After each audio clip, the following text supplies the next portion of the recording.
when there's a bad energy or a heavy energy, I try to sit here and find a way to shift the atmosphere.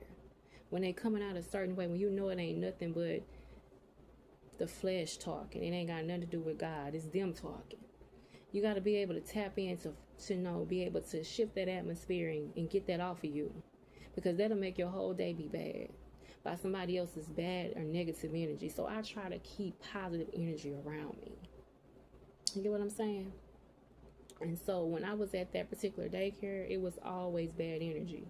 Like, I kid you not, sometimes I would just go out of the classroom to take a breath, to go talk to the assistant, because the owner was never there.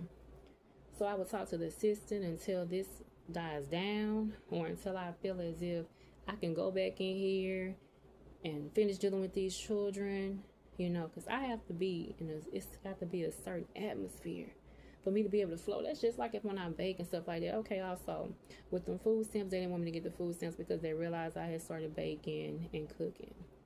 They didn't want, because I heard someone follow me around. They always follow me around. I can't have nothing, child, not even a recipe. Hollering up in the stove, I'ma steal your recipe. Can you leave me alone? Can I come up with anything that's mine and make a profit off of it? Can I be somebody? Let me tell y'all something else. I don't care how you feel about where I come from.